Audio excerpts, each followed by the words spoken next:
দেখলাম হে আবু বকর নামাজে দাঁড়াইয়া গভীর রাতে কেন কান্নার আওয়াজ?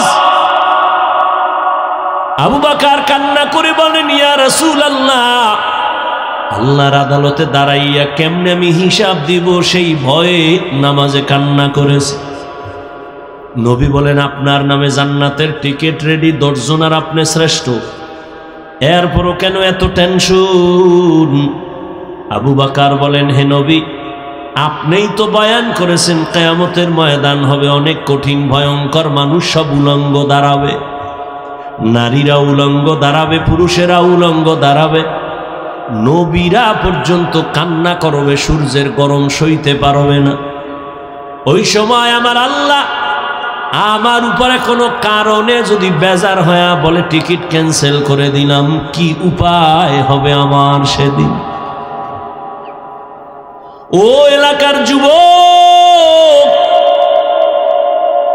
ও বৃদ্ধ বাবাজি, পর্দার আড়ালের মা বোনেরা, দুনিয়ার রং তামাশায় তো কম সময় কাটাও নাই রে যুবক। আজান কানে শুনছো, ইচ্ছা করে পারলে মসজিদে যাইলে পারতা যাও নাই, গাদ্দারি করে মনে চায় না যাও নাই, জীবনটা হেলায় খেলায় কাটায় দিছো। একবারও কি চিন্তা করছো তুমি মইরা গেলে মানুষ তোমারে দোয়া করবে না বরদোয়া করবে? এমন কিছু করছো নিজে মইরা গেলে মানুষ দোয়া করবে না? করো নাই, বরং তুমি এমন চরিত্র ধ্বংস করেছো, মাও খুশি হবে, বাবাও খুশি হবে, হুজুরেরাও কইবে ছেলেটার ব্যবহার ভালো না, মইরা গেছে ভালো। জীবনে কি অর্জন করেছো একবারও কি চিন্তা করছো রে বাবা? অথচ তোমার মতোই তো বহু যুবক দেখো ওই কুমিল্লা কলেজে লেখাপড়া করে, ঢাকা কলেজের ছাত্র, এক ওয়াক্ত নামাজও ছাড়ে না, দাড়িও কাটে না, সত্য কথার একটু সাক্ষী দেও আছে না নাই? আর বয়ানের দরকার নাই, দরজা জানালা বন্ধ করে একা একা নিজের পায়ের জুতা খুইলা কপালে বাড়ি মেইরা ক তোর কপাল এত খারাপ কেন? নিজেরে প্রশ্ন করে, এই কপাল পোড়া, তোর মতো যুবকটাই তো কুমিল্লা কলেজ হইলেই নামাজ পড়ে, তুই কেন পারো না? তোমার মতো যুবক তো রাস্তায় গাড়ি চালায়, ড্রাইভারি করে নামাজ পড়ে, তোর কপাল এত খারাপ কেন? তুই কেন পারো না? তোর মতো যুবক জাহাঙ্গীরনগরে পড়ে, ঢাকা বিশ্ববিদ্যালয় পড়ে, পাগড়ি লাগানো, পেছন থেকে তাকাইলে মনে হয় যেন মসজিদের খতিব, অথচ জীবনেও মাদ্রাসার বারান্দায় যায় নাই। এমন কেন হইছ রে বাবা? কলেজে বইরা কয়ে উলামায়ে কেরামের রং লাগাইছি। আমগো হুজুরের বয়ান দরকার নাই, তোমার লাইনের যুবক দিয়ে তোমাকে তুমি সাইজ করো।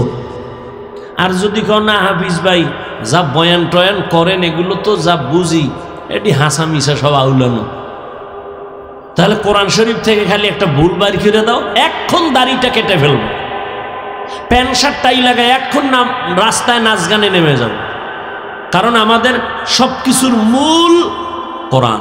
আল্লাহ আছে এক, দলিল কোরআন, কিয়ামত হবে দলিল কোরআন, জান্নাত আছে দলিল কোরআন, জাহান্নাম আছে দলিল কোরআন, সব কিছুর মূলে কোরআন। কোরআনে ভুল হলে সব ভুল, একটা ভুল বের করে দাও আর আল্লাহর পথে ডাকবো না। কিন্তু তুমি কেন ১৫০০ বছর পর্যন্ত বড় বড় পণ্ডিতেরা অপচেষ্টা কম করে নাই কোরআনের ভুল বের করার জন্য। ভুল বের করতে গিয়া নিজের জীবনের ভুল ধরা পড়েছে, মাথা নত করে কালেমা ওয়ালা মুসলমান হয়ে গেছে। তোমার ধর্মের কিতাব কোরআন দেখে বিধর্মী মুসলমান হয়, কিন্তু কি হলো রে যুবক, তুমি কেন নামাজ পড়ো না? কি তোমার সমস্যা বলো? কেন তুমি নামাজ পড়ো না? তোমার পেছনে দেখছো নি কতগুলো টুপিওয়ালা মেহনত করে, তাবলিগওয়ালাদের মেহনত, পীর মাশায়েখের মেহনত, জুমার দিন খতিবের মেহনত, আমগো বক্তাদের মেহনত, সারাটা বছর সারা দেশে দৌড়াই, কুত্তার মতো দৌড়াই। 3 ঘন্টা মাত্র ঘুমায়া কুমিল্লা আসছি, এইভাবে দৌড়াচ্ছি। কালকে এই টাইমে বয়ান করতেছিলাম রংপুর শহরের উপরে। বাবা এখন এখানে আছি, কালকে আর এক জায়গায়। বয়ান করতে গিয়ে তো মাস্তানি দেখাই না রে বাবা। আমি তো একটা মানুষ, তুমি তো আমারে কম গালি দাও না, তাও জানি। কি পরিমাণ আমার বিরুদ্ধে লেখো তাও জানি। এরপরও কেমনে নরম হইয়া কথা বলি, মনে হয় যেন আমি তোমার টাকার কেনা একটা গোলাম। এত নরম হইয়া কথা বলতেছি, আবার ফাঁকে ফাঁকে মাফ চাই, মনে কষ্ট দিও না, মাফ করে দিও। আবার মোনাজাতে কান্না করি, আল্লাহ মাফ করে দাও। শুধু আমি না, সব ওলামায়ে কেরাম এইভাবে পাও দইরা বয়ান করে। কি অবস্থা! তুমি আমার সামনে যখন আসো, আমি হাসি মুখে, আলেম ওলামা সবাই হাসি মুখে সালাম দেয়। অথচ তোমার মতো বুদ্ধি নিয়ে যদি চলতাম, মাস্তানি ভাব নিয়ে চলতাম, সামনে আসলে বলতাম তাড়াতাড়ি 5 হাত দূরে চলে যা, তোর শরীর থেকে গন্ধ আসে, তুই নামাজ পড়ো না, প্রস্রাব করে পানি লও না, সর। কিন্তু না, জানি, সব জানার পরও কিন্তু তোরে বুকে লাগায় একটা আলিঙ্গন করছি, ঘৃণা করি নেই। মাথায় হাত দিছি, হাতটা বাড়ায় দিছি সালাম দেওয়ার জন্য। মনটা বেজার করি নাই, হাসি মুখে কথা বলেছি। এতটা কেন করি? কি স্বার্থ? আমগো টাকা দাও তাও না, ইমামের বেতন আটকায় রাখছো, ঠিক মতো বেতনও দাও না। সভাপতি বেতন দেয় 100 টাকা মাসে, তাও ঠিক মতো মাসে মাসে দেয় না সভাপতি। সেক্রেটারি বেতন দেয় 50 টাকা, তাও প্রতি মাসে ঠিক মতো দেয় না। এরপরও কোনো ইমাম কোনো মুসল্লির সাথে খারাপ আচরণ করে না, বরদোয়াও করে না। এত সুন্দর বুঝানোটা যদি আমি হিন্দুদের মন্দিরে গিয়ে বুঝাইতাম রে যুবক, 12 মাস লাগতো না, মাত্র 6 মাস দৈনিক 1 ঘন্টা কইরা যদি হিন্দুদের মন্দিরে গিয়া বয়ান দিতাম, খ্রিস্টানদের গির্জায় গিয়া বয়ান দিতাম, আমার মন বলে ইনশাআল্লাহ এদেশের হিন্দু খ্রিস্টান সব মদিনার আশেক হয়ে যাইত। অথচ তোমার পেছনে 12 মাস 12 মাস 12 মাস, ফজরের পরে, জোহরের পরে, আসরের পরে, মাগরিবের পরে বয়ান আর বয়ান আর বয়ান। মানুষ এমন ভাবে টানতেছে, মনে হয় যেন 5 মিনিটের জন্য হুজুর আসবেন, একটু দেখা কইরা যাবেন, এইভাবে মানুষ টানে। এত বয়ানের পরেও কেন পরিবর্তন নাই?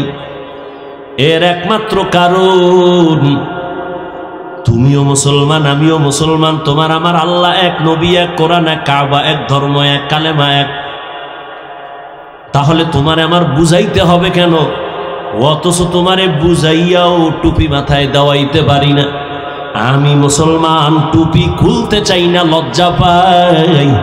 আর তুমি কেমন ভিআইপি মুসলমান, টুপি মাথায় দিতে চাও না, লজ্জা পাও। আমি দাড়ি কাটতে চাই না, লজ্জা। তুমি কেমন মুসলমান যে দাড়ি রাখতে চাও না, লজ্জা। আমি মুসলমান, মসজিদে না ঢুকলে লজ্জা পাই। তুমি কেমন মুসলমান যে মসজিদে ঢুকতে গেলে লজ্জা পাও। আমি মুসলমান, বেপরদায় চলতে গেলে লজ্জা পাই। আর তুমি কেমন মুসলমান যে পর্দা করতে গেলে লজ্জা পাও। বালিশে মাথা লাগা একটু ভাবিও, মালিকের দরবারে কেমনে দাঁড়ায় জবাব দিবা। হেদায়েতের মালিক আমার আল্লাহ। আসলে তুমি আল্লাহর হেদায়েতের পর্দার বাইরে সরে গেছো। কিন্তু আমার আল্লাহ স্বার্থপর না। যদি স্বার্থপর হইতেন, ঘুমের মধ্যে চেহারা কুত্তার মতো বানায় দিতেন। মুহাম্মদের উম্মত হওয়ার কারণে এত গুনার পরও চেহারা আল্লাহ পাল্টায় দেয় না কেন? একমাত্র মুহাম্মদের উম্মত। মুহাম্মদের উম্মত না হইলে ঘুমের থেকে উঠে দেখতা চেহারা বানর হয়ে গেছে। কিন্তু আমার নবী আল্লাহর কাছে কান্না করে বলছিলেন, হে মালিক, আমার উম্মত গুনাহ করলেও তুমি চেহারাটা পাল্টাইয়া দুনিয়ায় ইজ্জত হারাইও না রে আল্লাহ। নবী উম্মতের কত দরদি।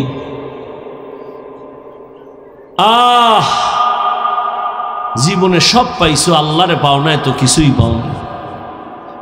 একদল কান্দে সব হারাইছি, আর একদল কাঁদতেছে পাইয়াও পাইতেছি না, উপায় কি? কিন্তু যাদের কাছে কোরআন আছে, নবীর আদর্শ আছে, এদের মাথায় কোনো টেনশন নাই। আগেও যেমন, এখনো তেমন, ভবিষ্যতেও তেমন। চেয়ারের মেয়াদ শেষ, আর নবীর আদর্শওয়ালা টুপিওয়ালা আলেমদের চেয়ারের কোনো মেয়াদি নাই, আবার শেষ কিসের? কারণ টাকা দিয়া সম্মান কিনলে ফুলের মালার পরে আবার জুতার মালাও আছে। আর আমার আল্লাহর দেওয়া সম্মান যদি পায়, দুনিয়ায়ও বাদশাহ, পরকালেও বাদশাহ। আল্লাহ পাক বলেন, ও মুমিন, সাহায্য চাও সবর ও সালাতের মাধ্যমে। আমি আল্লাহ সাবিরিনদের সাথেই আছি, কোনো ভয় নাই। নবী বলেন, আল্লাহ যারে বেশি মায়া করেন তাকে পরীক্ষা করবে মুসিবতের দ্বারা। স্বামী আর স্ত্রী ঘরের মধ্যে বৈশা মহব্বতের আলাপ করে, হঠাৎ করে স্ত্রী একটা ভালো বাবার মেয়ে স্বামীরে পরীক্ষা করার জন্য ডাক দিয়ে কয়, ও স্বামী আমার, তুমি আমারে কেমন মহব্বত করো, ভালোবাসো বলো। স্বামী বলে, তুমি আমার জান, তোমারে নিয়ে আমার জীবন আর মরণ। তুমি আমারে যা বলবা আমি রেডি, যা চাও তাই দিব, আমার চাইতে দেরি পাইতে আমার থেকে দেরি হবে না। স্ত্রী পরীক্ষামূলক কয়, সত্যি? কয় সত্যি। যা চামু দিবি? কয় দিব। তালাক দে। স্বামী বলে, কি বলেছ রে বিবি, এটা কেমন করে সম্ভব? ওয়াদা করেছো চাইলেই দিবা, দাও, তালাক দাও। বলে, মরে যাব তারপরও তোমারে তালাক দিব না। দুইজনার ভেতর একটু মৃদু ঝগড়া শুরু হয়ে গেছে। সমাধানের জন্য নবীর দরবারে রওনা। রাস্তার মাঝে যাইয়া হঠাৎ করে স্বামী বেচারা রাস্তার পার্শ্বে পইরা গিয়া পা ভেঙ্গে গেছে। নুজহাতুল মাজালিসে ঘটনা আছে। স্বামী বেচারা একটা চিৎকার দিয়ে কয়, আমারে ধর, আমি মইরা গেলাম, সহ্য করতে পারি না, পা ভাঙ্গা ব্যথা। স্ত্রী হাতটা ধইরা কয়, চল, নবীর দরবারে যাওয়ার দরকার নাই, বাড়ি চলো। বাড়ি যাইয়া স্বামীর হাত ধরে কয়, স্বামী আমারে মাফ করে দাও, আমি যে তালাক চাইছিলাম কথাটা ফিরায় নিলাম, উড্ড করে নিলাম। স্বামী ডাক দিয়া কয়, বিবি, তালাক কেন চাইছো? আবার চাওয়ার পরে কেন আবার উড্ড করে নিতেছো, কারণ কি? বলে, তুমি কি নবীর হাদিস শুনো নাই? কি? নবী বলছেন, আল্লাহ যারে বেশি ভালোবাসবেন মুসিবত দিয়া তার একটু পরীক্ষা নিবেন, চোখের পানি নিবেন। আমি তোমার ঘরে আসছি আব্বা আম্মার মায়া সারিয়া, তোমার ঘরে এত বছর ছিলাম, কোনো মুসিবত দেখি নাই, কান্নাও নাই। যেখানে মুসিবত নাই ওখানে খোদার রহমত নাই, যেখানে আল্লাহর রহমত নাই সেখানে আমিও থাকতে চাই না। কিন্তু রাস্তার মাঝে যাইয়া যখন তুমি পা ভেঙ্গে চোখের পানি ছেড়ে কাঁদছো, আমার মালিকের রহমত তোমার উপরে চলে আসছে, তোমার আল্লাহর পরীক্ষা শুরু হয়ে গেছে, রহমত নেমে আসছে। আমি নিয়ত করেছি যেখানে মুসিবত আছে ওখানে রহমত আছে, আর যেখানে আল্লাহর রহমত আছে সেখানে আমিও আছি। জিন্দেগি মে বন্দগি তু কর নহি, जिंदगी में बंदगी तू कर नहीं, जिंदगी बे बंदगी शर्मिंदा है, जिंदगी बे बंदगी शर्मिंदा है। খারাপ লাগে? এই যুবক ঘুমাও, এটার লাগে একটু একতারা হইলে মজা লাগতো না? গানের তার কানে লাগাইয়া ঘুমাইতেছ রে যুবক,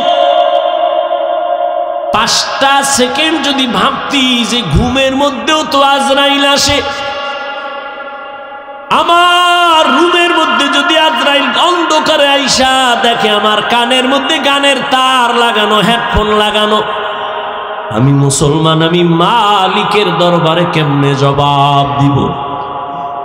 রহমতের নবী বলেন, ঢোল বাদ্যের আওয়াজ যদি পাও কানে আঙ্গুল দিও, এটা শয়তানের আওয়াজ। আর এমন কোনো গান নাই যে গানের আওয়াজে মানুষের গুনার দিকে আকর্ষণ বাড়ে না। কিন্তু বাবা আজকে একটা দাবি কইরা যাই, পারলে মানিও। আবদার, অর্ডার নয়, আবদার। কলিজা দিয়ে একটা আবদার করি রে যুবক, আমার বয়ানে তো মোবাইল বন্ধ করবি না। মক্কার ইমামাইয়াও যদি তোরে 1 লাখ টাকা দিয়াও কসম করায় কোরআন মাথায় নিয়ে, তারপরেও মোবাইল ছাড়বি না। মা ছাড়তে রাজি, বাপ ছাড়তে রাজি, মোবাইল ছাড়তে রাজি না। যেহেতু চালাবি, এই মোবাইল নিয়ে মরবি, ওয়াদা করছো, তাহলে আর কেমনে ফিরাম? তবে একটা আবদার করি, সারা রাত্র তো মোবাইলের ডিউটি নিয়েই থাকো। যখন ডিউটি শেষ হয়ে যাবে, নিয়ত করে ফেলাইছে এখন ঘুমাবো, মোবাইল অফ। ঠিক ওই সময় আমার আবদারটা পারলে একটু রক্ষা করিও। মাঝে মাঝে যখন তুমি ঘুমায় যাবা, তোমার এখন ডিউটি শেষ, ওয়াদা ছিল কথা বলবা, তাও শেষ, এখন দোনোজনে রেস্টে যাইবা। রেস্টে যাওয়ার আগে মোবাইলের মধ্যে একটু সার্চ দিও, ইউটিউবে গিয়ে লিখবা কোরআনের তেলাওয়াত, দেখবা মক্কা মদিনার ইমামদের তেলাওয়াত চলে আসবে। তুমি একটা তেলাওয়াতের মধ্যে টাচ কইরা, চালু কইরা বালিশের পাশে মোবাইলটা ফালায় দিও। এবার তুমি তোমার ইচ্ছা মতো ঘুমায় যাও, কোরআনের তেলাওয়াত চলতে থাকবে, তুমি শুনতে শুনতে ঘুমায় যাও। একদিন তুমি নিজে কানে ধরে ওয়াদা করবা, জীবনে আর গান শুনবো না। তেলাওয়াতে কলিজা এমন ভাবে টানবে, চোখের পানিগুলো পড়তে থাকবে। মাঝে মাঝে অনুরোধ করি, একটু দেখিও। কই মোবাইল তো আমিও চালাই, তোমার থেকে দামিটাই চালাই, কিন্তু না, আলহামদুলিল্লাহ বুঝাবার জন্য বলি, অহংকার না রে বাবা। গোয়েন্দা বিভাগের লোকেরাও যদি মোবাইলটা নিয়ে চেকিং করে, কোনোদিন আমার মোবাইল একটা ফেসবুক পাবে না, আইডি পাবে না।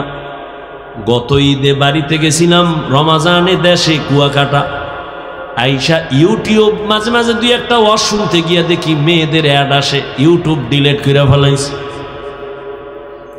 কয়েকদিন খুব খারাপ লাগছে, একটু ওয়াজ মজ হুন্মু বড় বড়দের, খুব খারাপ লাগছে, কিন্তু এখন সইয়ে গেছে। আজও পর্যন্ত মোবাইল ইউটিউব আর ডাউনলোড করি নেই। মাওলার কাছে এমন একটা মোনাজাত নাই যে বলি না, আল্লাহ মোবাইলের গুনাহ থেকে বাঁচাও। বড় কঠিন এক পরীক্ষা মুমিনের জন্য এই মোবাইলের গুনাহ থেকে বাঁচা, বড় কঠিন এক পরীক্ষা। তুমি একটা ওয়াজ দেখবা, সেখানে মেয়েদের অ্যাড চলে আসে। অর্থাৎ গোটা দুনিয়ার আন্তর্জাতিক চক্রান্ত মুসলমানকে টার্গেট করে আছে। হুজুর ইমামতি করবা, কিন্তু ভেতরের নামাজ পড়বা ঠিক, কিন্তু ভেতরের রুহু থাকবে না। রুহু ছাড়া দেহের যেমন দাম নাই, ঠিক নামাজের রুকু আছে, সেজদা আছে, তসবিহ আছে, কিন্তু নামাজের একটা রুহু আছে। ওই দিকে আবার কখন বয়ান করব যে নামাজের আবার রুহু কি? ওলামায়ে কেরামরা হাদিসটার ইবারত পড়ি, এতটুকু বুঝবেন। নবী বলেন, আন তা'বুদাল্লাহা কাআন্নাকা তারাহ ফাইন লাম তাকুন তারাহ ফাইন্নাহু ইয়ারাক। রহমতের নবী বলেন, তুমি এমন ভাবে নামাজে বা ইবাদত করো যেন তুমি নিজে আল্লাহকে দেখো। যদি তুমি আল্লাহরে দেখতে না পাও, এতটুকু নিয়ত করিও যে আল্লাহ আমাকে দেখতেছেন। এর নাম নামাজের রূহ। একে ভিন্ন ভাষায় বলে খুশু আর খুজু। আল্লাহর ভয় নিয়ে নামাজে দাঁড়ান, নামাজই পড়ে না, এ আবার রুহু পাইবে কই? নামাজ পড়ে না তো পড়েই না, উল্টা আমগো আবার ধাক্কা দেয়, হুজুর নামাজ না পড়লে আলহামদুলিল্লাহ আমগো দিল পরিষ্কার। আর নবী কি কয়, দুনিয়াতে যারা নামাজ পড়ে না ওরা পৃথিবীর শ্রেষ্ঠ নিকৃষ্ট চোর।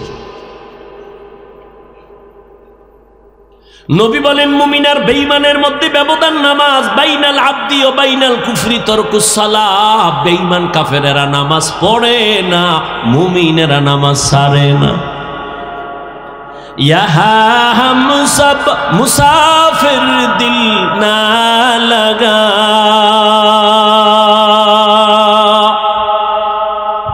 আহলে দিল কি नजर से रूह करता जा यहाँ हम सब मुसाफिर दिल ना लगा अहले दिल की नजर से रूह करता जा शाह दौलत सब फकीर गर नेक नहीं शाह दौलत सब फकीर गर नेक नहीं जिंदगी में बंदगी तू कर नहीं जिंदगी में बंदगी तू कर नहीं जिंदगी बे बंदगी शर्मिंदा है जिंदगी बे बंदगी शर्मिंदा है जिंदगी में बंदगी कुन बंदगी बंदगी बे বসে আছেন পড়লেন না কেন ভাবে আছেন পড়েন তো একবার সবাই নবীজির মহব্বত নিয়ে পড়েন আবার একবার পড়বেন তিনটা পুরস্কার পেয়ে যাবেন এক নাম্বার পুরস্কার 10টা গুনাহ মাফ হয়ে গেছে দ্বিতীয় পুরস্কার 10টা নেক আমল নামায় যোগ হয়েছে তৃতীয় পুরস্কার আল্লাহর দরবারে আপনার মর্যাদা 10 গুণ বেড়ে গেছে हर के बाशुद आमिले सल्लुम दम आतिशे दो जुक्शवद बरवाए हाराम আল্লাহর কাছে তো যেতে হবে থাকা যাবে কি নিয়ে যাবে হিসাব দুইটা কি নিয়ে যাবেন আর রেখে যাবেন কি আর কোনো হিসাব নেই জীবনে এমন কোন আমল আছে যে আল্লাহর কাছে পেশ করা যাবে আল্লাহ একটা আমল নিয়ে আসছে এই ওসিলায় মাফ করো নামাজ নাই রোজা নাই টুপি নাই দাড়ি নাই ঈমান আমলের সব ভেতরে ভেজাল গীবত শিকায়াত মিথ্যা গালাগালি নিয়া মনে হয় যেন একটা গুনার চাদরে জীবনটাকে আটকায় ফেলেছে যুবক বাবারা আপনারা অনেক দামি মানুষ আমি বোকা মানুষ অনেক সময় আপনারা 2-3 জন এক জায়গায় বসে হুজুরগো বোকা বলেন আর আমারে তো বোকা বলবেনই আরো আগে কারণ আমার ইলম নাই আমল নাই কিচ্ছু নাই এখন প্রশ্ন করতে মনে চায় আপনাদেরকে আমার ইলম নাই আমল নাই এই কথা আমি বারবার বলি এবং সত্য এটাই সত্য কথা আপনারা আসছেন কেন তাও আমি বুঝতেছি না আপনারাও বলেন আমার ইলম নাই কিচ্ছু নাই হাফিজ সাহেবের মধ্যে আসছেন কেন এটা ভাবতেছি বৈশা বৈশা কিসসা কাহিনীর ওয়াজ করি তাও বলেন তারপরও আসছেন কেন ভাবেন তো কত সুন্দর বয়ান করেছেন এখানে অনেক আলোচক শোয়েব আহমদ আশরাফি মুফতি হাবিবুল্লাহ আরমানি পাকিস্তান অত্যন্ত সুন্দর তথ্যবহুল পাকিস্তানি ভাষায় বক্তব্য দিয়েছেন এরপরে আপনাদেরকে আনন্দ দেওয়ার মতো ব্যক্তি একজন শিল্পী কবির বিন সামাদ আমার সাথে রাস্তায় দেখা হয়েছে মদিনায় দেখা হয়েছিল উমরায় কলিজা দিয়ে আমাকে শ্রদ্ধা করে শুধু মোহব্বত না গাড়ি থামায়ে দেখা করছে তো বললাম আরো পরে বয়ান করত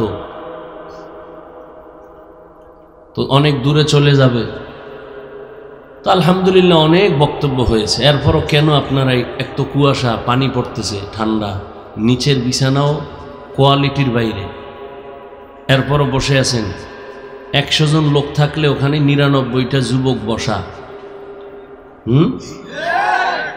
ঢোকার সময় কিন্তু বহু বয়ান কানে আসছে যারা আমার খুব ভালোবাসে, এরা অনেক সুন্দর সুন্দর আওয়াজ দিছে আমারে মোহব্বত কইরা।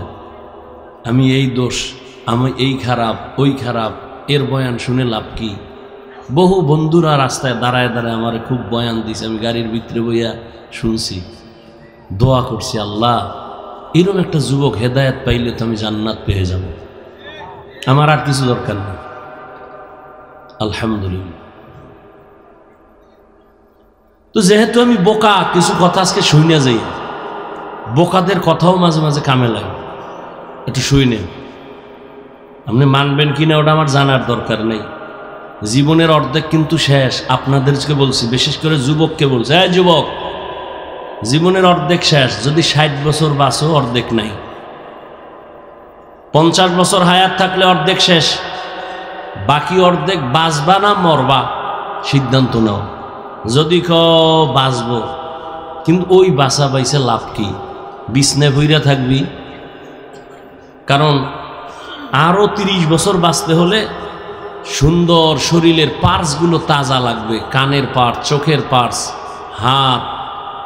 কিন্তু এটি তো 30 বছরের শেষ সীমানায় সে মোবাইল হাতে লইয়া সারাটা রাত দরজা জানালা বন্ধ করে কবিরা গুনাহ, কবিরা গুনাহ, কবিরা গুনাহ করতে করতে করতে করতে চোখের পার্টস নষ্ট, কানের পার্টস নষ্ট, মাথা নষ্ট, ব্রেন নষ্ট, হার্ট নষ্ট, কিডনি নষ্ট। একটা কথাও ফাউল বলছি না এবং হাসির জন্য বলছি না। যদি আকল ঠিক থাকে, কুত্তা শুয়ারের আল্লাহ পাক ভালো মন্দ যাচাই করার জ্ঞান দেয় না, মানুষকে দিছে। একটু ভাবো, ডাক্তারের কাছে যাও, চেক আপ করো, তোমার চোখের পাওয়ার অনেক কমে গেছে, হার্টে ব্যথা, দুর্বলতা, কিডনি ড্যামেজ, তোমার ব্রেন ব্যথা, মাথা ব্যথা অনেক বেড়ে গেছে, চোখে ব্যথা বেড়ে গেছে। মোবাইল দেখতে দেখতে এখন আর পরীক্ষার বই পড়তে পারো না, আধা ঘন্টা দেখলে মাথা ঘুরায়, দেখে সব ধোঁয়া ধোঁয়া ধোঁয়া। কারণ কি করবে, নকল ছাড়া কলম চলবে না পরীক্ষার হলে। তো কি করি, কথা বিদ্যার পৃষ্ঠা সিরা জুতার ভিতরে ঢুকা। বিদ্যার সাথে বেইমানি কইরা ভালো কিছু হবা প্রশ্নই উঠে না। আর আমরা মাদ্রাসায় পড়ছি, একটা বাংলা কাগজের পৃষ্ঠা পইরা থাকলে ওটার এক সম্মানের সাথে উঠে একটা ভালো জায়গায় রাখি। আর তুমি তোমার বিদ্যার পৃষ্ঠা ছিঁড়ে জুতার মধ্যে ঢুকাও, তাহলে কর্মজীবন তোমার বিদ্যা চুরি। তোমার মতো লোক সরকারি চেয়ারে বসলে হবে টাকা চুরি। চুরি শিখছো, বিদ্যার সাথে বেঈমানি করলে ওর কপাল শেষ। আল্লাহ হেদায়াত দান করুন। আল্লাহ, একটু চিন্তা করো জীবনটা কোথায় গেল। আল্লাহ না করুক যত লাশ দেখি, যুবক যুবক যুবক। পানির নিচে লাশ, কে কয় যুবক। গাড়ির নিচে লাশ, কার? যুবক। ঘুমের বিছানায় লাশ, মা কাঁদতেছে, কে? যুবক। করোনায় মরছে অধিকাংশ যুবক, ডেঙ্গুতে মারা গেল অধিকাংশ যুবক। কয়দিন আর বাহাদুরি। আমি এখানে তোমাকে হুজুর বানাইতে আসি নাই, যুবককে বলছি। আমি পাঁচকল্লি মাথায় দিছি, একবারও বলবো না তুমি পাঁচকল্লি দাও নাইলে কপাল শেষ। আমি কওমি মাদ্রাসার সন্তান, একবারও বলি নাই, বলবো না যে তুমি কওমিতে আসো, না হয় ধ্বংস। আমি তাবলিগের লাইনের সন্তান 100, আমি পীরের মুরিদ, একবারও বলবো না যে তুমি তাবলিগ বা পীরের কাছে না গেলে জাহান্নামী। আমি কি বলবো, টোটাল বয়ানের থিম তোমাকে কটা পরামর্শ দিব। তুমি স্কুলে পড়ো, কলেজে পড়ো, চাকুরি করো, ব্যবসা করো, ওখানে থেকে কিভাবে জান্নাত পাইবা এই বিষয়ে কিছু পরামর্শ দিব। অতএব তোমার আতঙ্ক হওয়ার কোনো ভয় নেই। খোলামেলা গ্রামের ভাষায় সহজ কথায় কিছু কথা বলবো। উচ্চাঙ্গের ভাষাও জানি না, সেই তথ্যবহুল আলোচনাও আমি জানি না, তাফসির তো জানিই না। সুযোগ পাইলে দুই একটা কেচ্ছা কাহিনী শোনাব, কারণ আমার নাম যেহেতু এই নামে প্রসিদ্ধ, দুই একটা কেচ্ছা শুনাই। তবে ভয় নাই, সোনাবন্ধের গান শুনাইয়া তোমাদের হাসাবো না। আমরা দুই একটা কেচ্ছা কাহিনী কোরআন হাদিস এবং এর বাইরেও যদি শুনাই, তাদের কেচ্ছাই শোনাবো যেগুলো শুনলে চোখে পানি আসবে, দিল নরম হবে।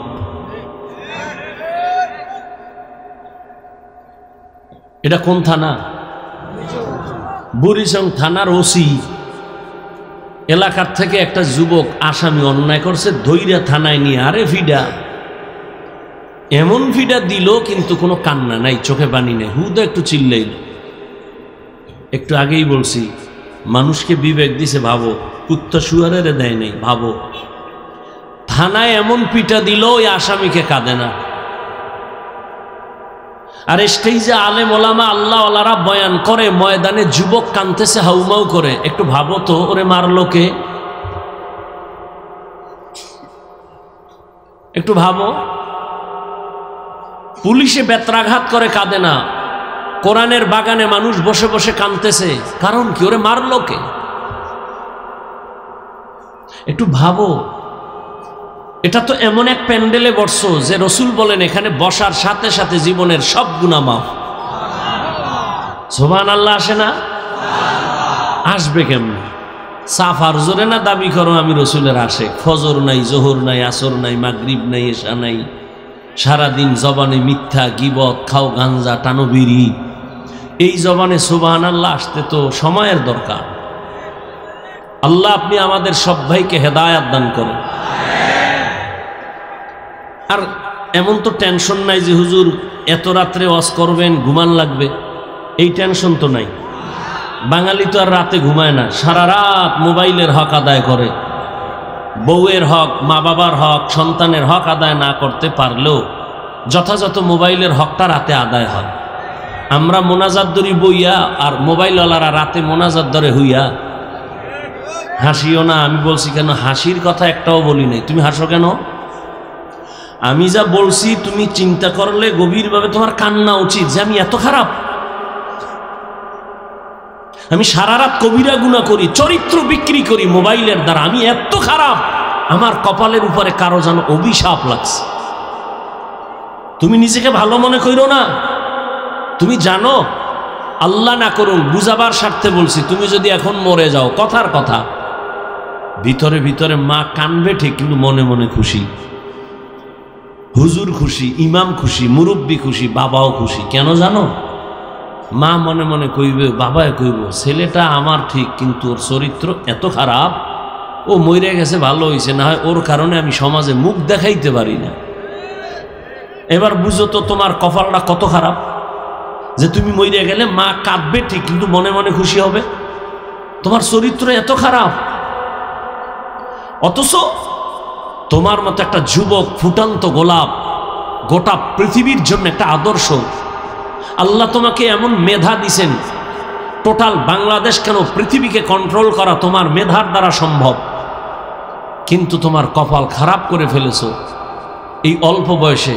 আচ্ছা বলো তো, 40 বছর পর্যন্ত প্রত্যেকটা মানুষের চেহারা থাকবে উজ্জ্বল, তোমার 25 থেকে 30 বছর বয়স, তোমার চেহারা নষ্ট কেন? তোমার চেহারার মধ্যে নূর নাই কেন? তোমার দিকে তাকাইলে মায়া লাগে না কেন? গুনাহের কারণে আল্লাহ বেজার হয়ে তোমার চেহারার নূর নিয়ে গেছে। কপাল বড় কঠিন, এর নাম কপাল। যেই রসুলের চেহারা মোবারক, কে বলল একটু আগে? আরমানি মেহমান বলছেন পাকিস্তানের, চাঁদের থেকে সুন্দর রসুলের চেহারা। ওই যে গজল গাইছেন একটা, মেরা নবী চাঁদের থেকে উজ্জ্বল। আম্মাজান আয়েশা রাদিয়াল্লাহু আনহা বলেন, এশার নামাজের পরে রসুল আমার হুজরায় আসলেন, আমার হাতে একটা চিকন সুই ছিল, পড়ে গেছে, বাতি নাই, কেরোসিন নাই, তেল নাই, অন্ধকার। রসুল আসছেন, চেহারা আলোতে পুরা রুম আলোকিত, আমি খুঁটির গোড়ায় সুইটা পেয়ে গেলাম।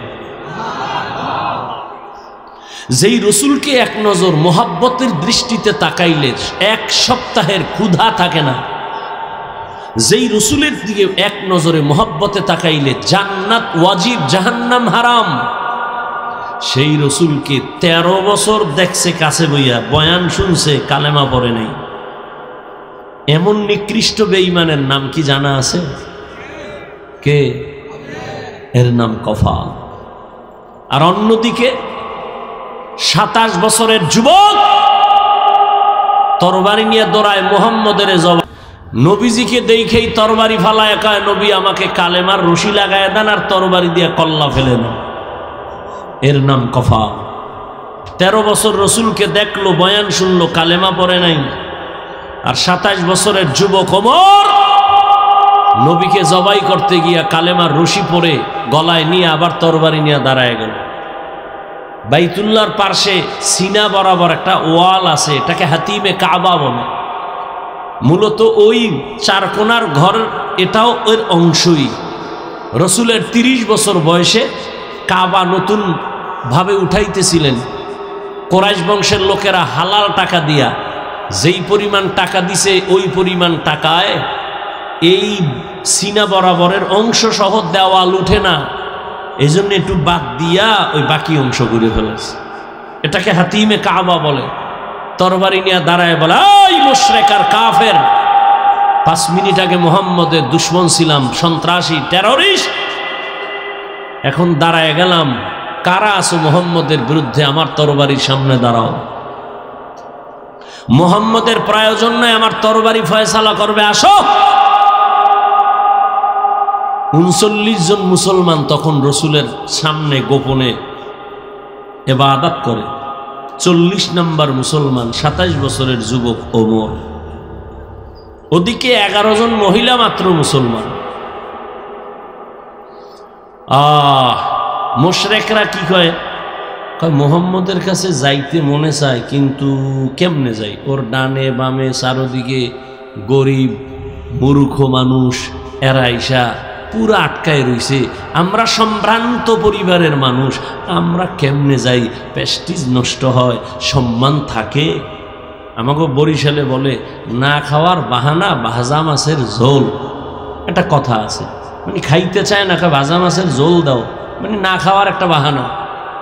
কালেমা তো পড়বে না, মুহাম্মদের উপর হুদ দোষ চাপায়। আবু জাহিল্লা হাতের মুষ্টিতে পাথর লয়, কে ভাতিজা বলতে পারো কি আছে? নবী বলে, পারি না। পারলে কি হবে? আমি এখন নবী মানবো, কালেমা পড়ব। নবী বলে, আমি বলতে পারবো না। কেন পারো না ভাতিজা? নবী বলেন, আমি তো গাইবের মালিক না, গাইবের মালিক তো আল্লাহ। তবে আমি এতটুকু বলি, এই হাতের মুষ্টিতে যা আসো একটু আওয়াজ দাও তো। যখন নবী কথা বলছেন, পাথরগুলো কালিমায় শাহাদাত পড়তে শুরু করলো। আবু জাহিল্লা পাথরটি মাটিতে ফালায় কয়, তুমি ভাতিজা জাদুকর, এটা ভাবি নেই। এর নাম কফাল। আল্লাহ হেদায়াত দান করুন।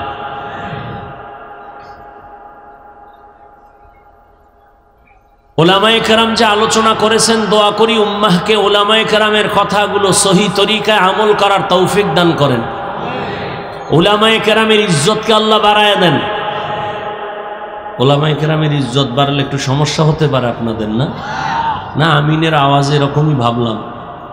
ওলামায়ে কেরামের ইজ্জত বাড়লে উম্মতেরও ইজ্জত বাড়ে। ওলামায়ে কেরামের ইজ্জত কমে গেলে উম্মতেরও ইজ্জত কমে যায়। কেমনে বুঝাইতে আমার ধৈর্য কতটুকু হবে আপনাদের জানি না। উলামায়ে কেরামের ইজ্জত বাড়া, উম্মতের ইজ্জত বাড়া। কেন? কিয়ামত পর্যন্ত আর 1 সেকেন্ডের জন্য নবী আর দাওয়াত দিতে আসবেন না। আসবেন? সাহাবায়ে কেরাম আসবেন, আইম্মায়ে কেরাম, ইমাম আবু হানিফা, ইমামে আজম, ইমাম শাফিঈ, ইমাম মালিক, ইমাম আহমদ বিন হাম্বল, ইমাম বুখারী, ইমাম মুসলিম, ইমাম তিরমিজি, কেউ আসবেন না। বড় বড় আউলিয়া এরাও আসবেন না। কিয়ামত পর্যন্ত এই জাতিকে জান্নাতের পথে ডাকবেন, সঠিক শান্তির ঠিকানা দিবেন একমাত্র শুধুমাত্র কেবলমাত্র উলামায়ে কেরাম। অতএব কারণে এই উলামায়ে কেরামকে মাথার মুকুট বানায় যে রাখবে, সে দুনিয়াতেও ধন্য, পরকালেও ধন্য। আর উলামায়ে কেরামের সাথে যে বেয়াদবি করবে, ও মরার আগে মরে যাবে। তার মানে রুহু থাকবে, দেহ থাকবে না, বিছানায় পঙ্গু হয়ে পড়ে যাবে। এই বাংলাদেশে যত ঝামেলা দেখো, একমাত্র আলেমদের সাথে বেয়াদবির ফলাফল। একটু আগে বলে আসছি আর এক জায়গায় মাগরিবের পরে, যে আওয়ামী লীগ গেছি গা, লাফাইস না, শিক্ষানে জুলুমের ফলাফল এমনই হতে পারে। লাফাইও না, শিক্ষা না। তুমি জুলুম করলেও কিন্তু খবর আছে। মুসলমানের আন্দোলন একদিন নয়, মুসলমানের জীবন দেওয়া একবার নয়, মুসলমানের আন্দোলন আজীবন, জীবন দিবে বারবার জালেমের বিরুদ্ধে, ইসলামের পক্ষে।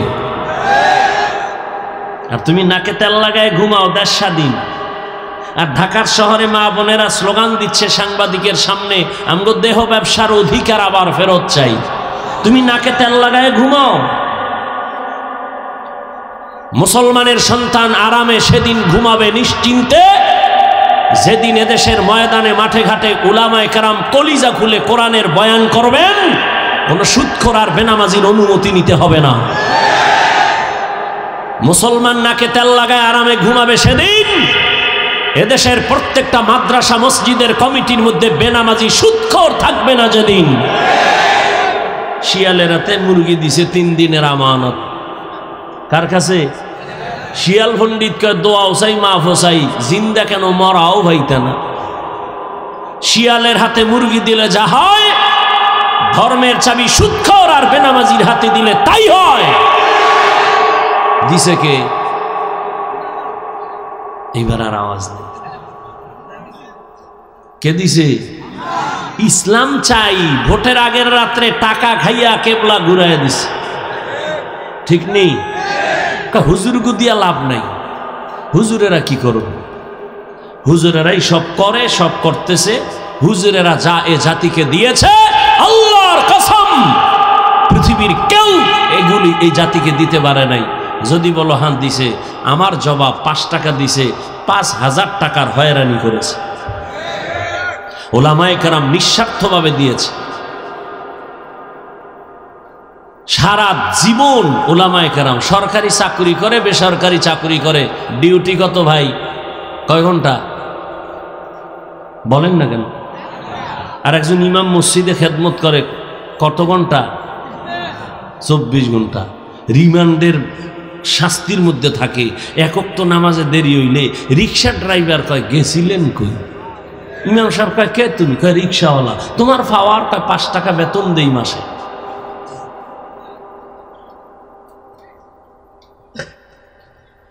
হায় হায়, আল্লাহ আমাকে আপনাদের সবাইকে হেদায়াত দান করেন। ইয়া আইয়ুহাল্লাযীনা আমানুস্তাঈনু বিস-সাবরি ওয়াস-সালাহ ইন্নাল্লাহা মা'আস-সাবিরিন। আল্লাহ বলেন, হে মুমিন, তোমরা সাহায্য প্রার্থনা করো সবর ও সালাতের মাধ্যমে। নিশ্চয়ই আল্লাহ পাক রব্বুল আলামিন সাবিরিনদের সাথেই থাকবেন। রহমতের নবী বলেন, মাইয়ুরিদিল্লাহু বিহি খাইরান ইউসিব মিন। আল্লাহ যাকে বেশি আদর করেন, মায়া করেন, দয়াময় আল্লাহ তাকে মুসিবতের দ্বারা পরীক্ষা নিবেন। তাহলে মুসিবত আসা একটা নেয়ামত। কার জন্য? মুমিনের জন্য। আচ্ছা, আপনারা ক্ষুধা লাগছে মনে হয় বেশি, বাদাম 2-1 ঘন্টা না খাইলে মরবেন? মরবেন? বাদাম না খাইলে মরবেন? আচ্ছা, বাদাম খাইলে কি পেট ভরবে? 1 বোতল পানি খাইলে বাঁচতে পারবেন, নাইলে মরবেন। তুই বেহেশতের বাগানে এগুলো কেন? এই জন্য ওয়াজ বাড়ছে, হেদায়েতের কথা শুনলে। এখানে কেন আপনি খাইতে হবে? খাওয়ার জন্য দোকানওয়ালারা বয়ে রয়েছে, সেখানে যান। ওয়াজ উপলক্ষে বিশাল মার্কেট। কিসের দোকান? কয় বেলুন। বিশাল এক বেলুন কিনছে, মোনাজাতের ঘর বাড়ি যায়, এটার কান্দে লয়ে ঝুলাইয়া। বউ কয় কি নিয়ে আইছো? কয় যে মোনাজাতে বেলুন কবুল হয়ে গেছে। আপনারা হাসেন। কোরআনের মাহফিল, বেহেশতের বাগান, যেখানে বসলে গুনাহ মাফ হয়, সেই উপলক্ষে কেন মার্কেট? 2-1টা চায়ের দোকান, বিস্কিট রুটির দোকান হতে পারে, সেখানে এমন দোকান থাকবে কেন? খেলনার দোকান, বেলুনের দোকান। আবার এমন কোনো দোকান থাকবে কেন যেই দোকানে বেপরদায় নারী ঢুকবে? এই কবিরা গুনার দায় ভাই কে নিবে? বলে গেলাম আপনাদেরকে না, সারা দেশ ঘুরে তো এগুলিই দেখতেছি। হেদায়াত হয় না কেন? এর কারণ কি ভাই? বয়ান তো আপনারা জানেন, আমি তো শুরুতেই বলছি, আমি নতুন কিছু বলবো না। মিথ্যা বলা হারাম, গালি দেওয়া হারাম, গীবত করা হারাম, মরা ভাইয়ের গোস্ত খাওয়ার সমান, জিনার থেকেও বেশি মারাত্মক গীবত। এগুলি জানেন না তো বয়ান তো এগুলিই করুন, বাইরে তো কিছু না। নামাজ 5 ওয়াক্ত পড়া ফরজ, মা বাবার খেদমত করা ফরজ, গান শোনা হারাম, নাচ দেখা হারাম, জুলুম করা হারাম, কারো হক নষ্ট করা হারাম, চুরি করা হারাম, ডাকাতি করা হারাম, কাউকে হত্যা করা হারাম। এই বয়ান তো আপনারা সব জানেন, শুধু কি তাই? আমরা এরা যারা বসছি সবাই মুসলমান। আপনার আল্লাহ আমার আল্লাহ এক না আলাদা? আপনাদের নবী আমার নবী, সত্য কথাটা মানেন আর না মানেন অন্তত একটু স্বীকার করেন। আপনার নবী আমার নবী, আপনার আমার কোরআন, আপনার হাদিস আমার হাদিস, দুনিয়াতে আসছি সিস্টেম এক, আপনার ধর্ম আমার ধর্ম, কালেমা কাবা সব এক। দুনিয়াতে আসছি সিস্টেম এক না? কুমিল্লাওয়ালারা লঙ্গি বইরা জন্ম নিছে, সব এক। বিদায়বেলা কাফনের সংখ্যা হবে 3টা, মহিলাদের 5টা। বক্তা হিসাবে একটা কাফন সম্মানে কেউ বাড়াবে না, গরিব হিসাবে কেউ একটা কাফন কমাবে না। কালার হবে আলাদা না কালারও এক? কাফনের উপরে লেখা থাকবে বড় হুজুরের লাশ, লেখা থাকবে এটা কোটিপতির লাশ। এত ভাব কেন? আজকে আমি বক্তা ভাব, তুমি ক্ষমতা টাকার ভাব। এই ভাবে কি হবে? সাদা কাফনে ঢুকলে সব বাহাদুরি শেষ। কবরের সাইজও হবে এক, কবরে প্রশ্ন হবে 3টা, তাও এক। রবের পরিচয় দাও, ধর্মের পরিচয় দাও, রাহমাতুল লিল আলামিনের পরিচয় দাও। রহমতের নবী বলেন এই 3টা প্রশ্নের জবাব যারা দিয়া দিবেন তাদের কবর হবে রওজাতুম মির রিয়াজিল জান্নাহ। আর এই 3 প্রশ্নের জবাব যারা দিতে পারবে না তাদের কবর হবে হুফরাতুম মিন হুফারিন নার। কারা পারবে এই প্রশ্নের জবাব? হুজুরেরা? কোনো গ্যারান্টি নাই হুজুর জবাব দিতে পারবে। যদি গ্যারান্টি থাকতো তাহলে 10 জন সাহাবা জান্নাতের টিকিট হাতে নিয়ে সারা জীবন আবার কান্না করে কাটাইতেন না। রহমতের নবী বলেন আমি আয়েশার হুজরায় শান নামাজের পর ঘুমাই, আমি ঘুমাইলে আমার চোখ বন্ধ থাকে কিন্তু আমার অন্তর ঘুমায় না। রাতের গভীরে হঠাৎ আমার কান সজাগ হয়ে গেছে, কে যেন আমার মাথার পার্শ্বের মসজিদে নববীতে কান্না করে।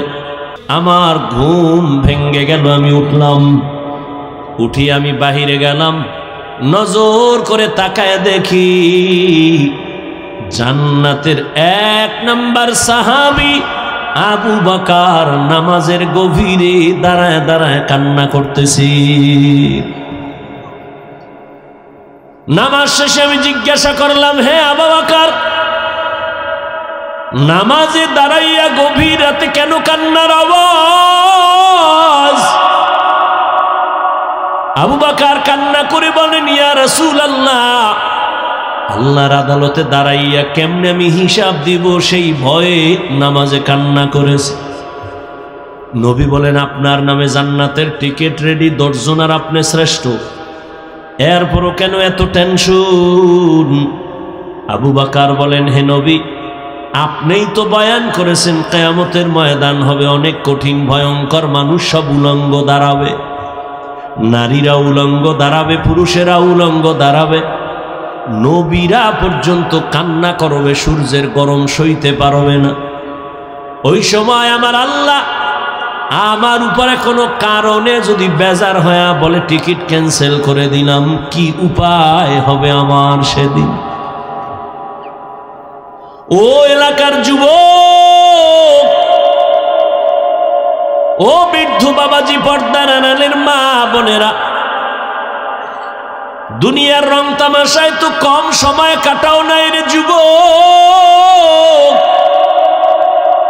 আজান কানে শুনছো, ইচ্ছা করে পারলে মসজিদে যাইলে পারতা যাও নাই, গাদ্দারি করে মনে চায় না যাও নাই,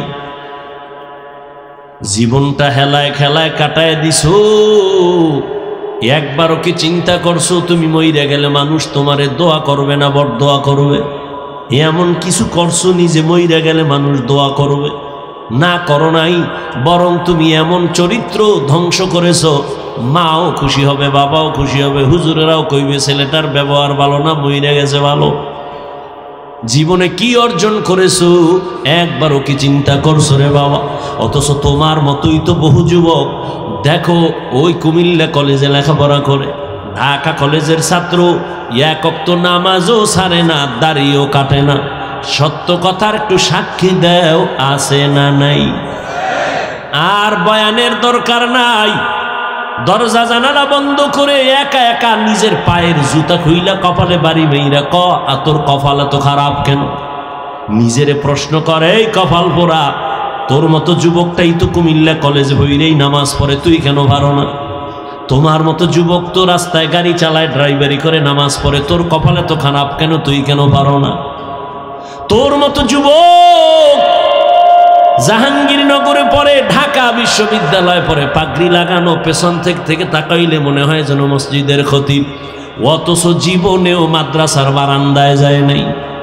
এমন কেন হইছ রে বাবা? কলেজে বইরা কয়ে ওলামায়ে কেরামের রং লাগাইছি।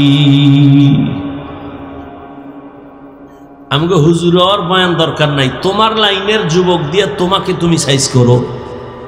আর যদি কও না হাফিজ ভাই যা বয়ান টয়ান করেন এগুলো তো যা বুঝি এটি হাসা মিশা সব আউলানো, তাহলে কোরআন শরীফ থেকে খালি একটা ভুল বাড়ি করে দাও, এখন দাড়িটা কেটে ফেলবো, প্যান্ট শার্ট টাই লাগায় এখন নাম রাস্তায় নাচ গানে নেমে যাও। কারণ আমাদের সব কিছুর মূল কোরআন। আল্লাহ আছে এক, দলিল কোরআন। কিয়ামত হবে দলিল কোরআন। জান্নাত আছে দলিল কোরআন। জাহান্নাম আছে দলিল কোরআন। সব কিছুর মূলে কোরআন।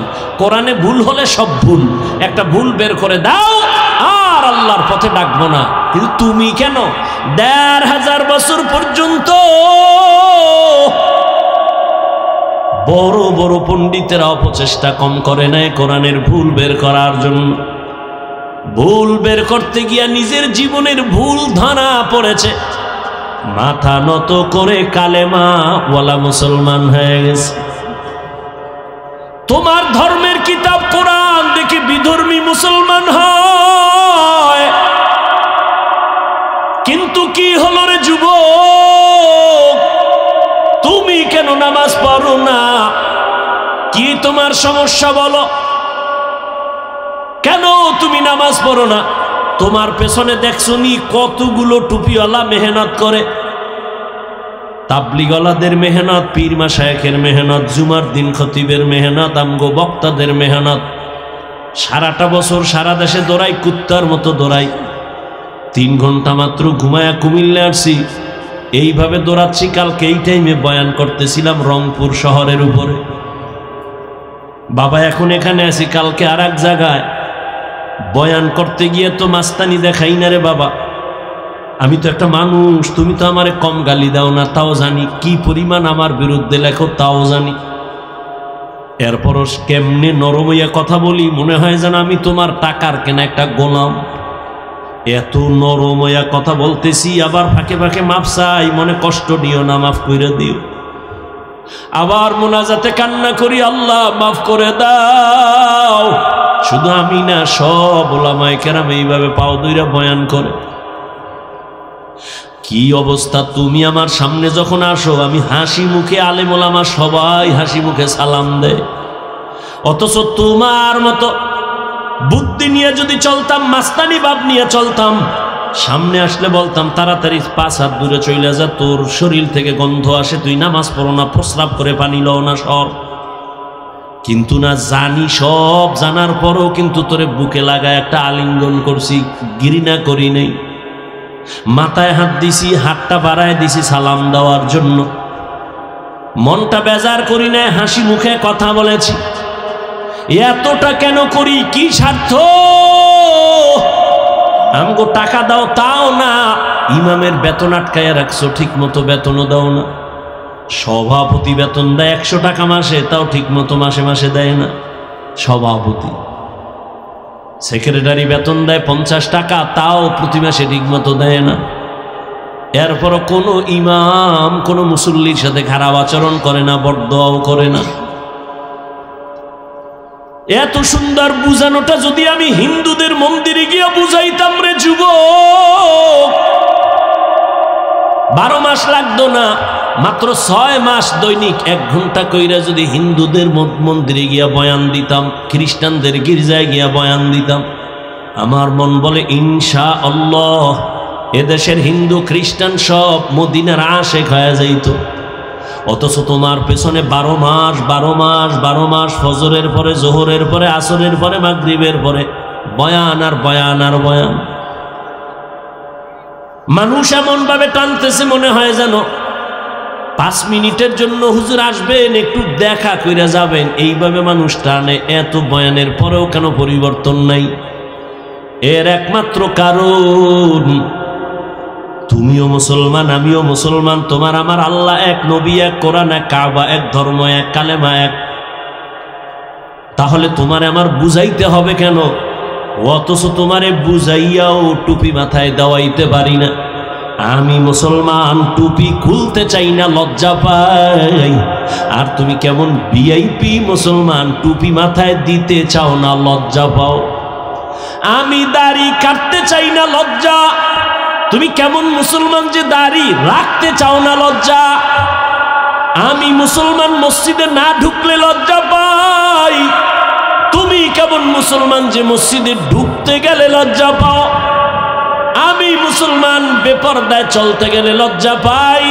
আর তুমি কেমন মুসলমান যে পর্দা করতে গেলে লজ্জা পাও। বালিশে মাথা লাগা একটু ভাবিও, মালিকের দরবারে কেমনে দাঁড়ায় জবাব দিবা। হেদায়েতের মালিক আমার আল্লাহ। আসলে তুমি আল্লাহর হেদায়েতের পর্দার বাইরে সরে গেছো, কিন্তু আমার আল্লাহ স্বার্থপর না। যদি স্বার্থপর হইতেন, ঘুমের মধ্যে চেহারা কুত্তার মতো বানায় দিতেন। মুহাম্মদের উম্মত হওয়ার কারণে এত গুনার পরেও চেহারা আল্লাহ পাল্টায় দেয় না কেন? একমাত্র মুহাম্মদের উম্মত। মুহাম্মদের উম্মত না হইলে ঘুমের থেকে উঠে দেখতা চেহারা বানর হয়ে গেছে। কিন্তু আমার নবী আল্লাহর কাছে কান্না করে বলছিলেন, হে মালিক, আমার উম্মত গুনাহ করলেও তুমি চেহারাটা পাল্টাইয়া দুনিয়ায় ইজ্জত হারাইও না রে আল্লাহ। নবী উম্মতের কত দরদি।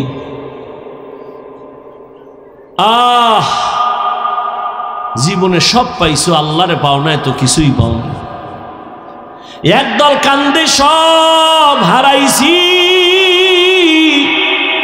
আর একদল কাঁদতেছে পাইয়াও পাইতেছি না, উপায় কি? কিন্তু যাদের কাছে কোরআন আছে, নবীর আদর্শ আছে, এদের মাথায় কোনো টেনশন নাই। আগেও যেমন, এখনো তেমন, ভবিষ্যতেও তেমন। চেয়ারম্যানের চেয়ারের মেয়াদ শেষ, আর নবীর আদর্শওয়ালা টুপিওয়ালা আলেমদের চেয়ারের কোনো মেয়াদই নাই। আবার শেষ কিসের? কারণ টাকা দিয়া সম্মান কিনলে ফুলের মালার পরে আবার জুতার মালাও আছে। আর আমার আল্লাহর দেওয়া সম্মান যদি পায়, দুনিয়ায়ও বাদশাহ, পরকালেও বাদশাহ। আল্লাহ পাক বলেন, ও মুমিন, সাহায্য চাও সবর ও সালাতের মাধ্যমে। আমি আল্লাহ সাবিরিনদের সাথেই আছি, কোনো ভয় নাই।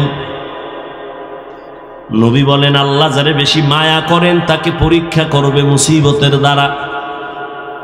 স্বামী আর স্ত্রী ঘরের মধ্যে বৈশা মহব্বতের আলাপ করে, হঠাৎ করে স্ত্রী একটা ভালো বাবার মেয়ে স্বামীরে পরীক্ষা করার জন্য ডাক দিয়ে কয়, ও স্বামী আমার, তুমি আমারে কেমন মহব্বত করো, ভালোবাসো বলো।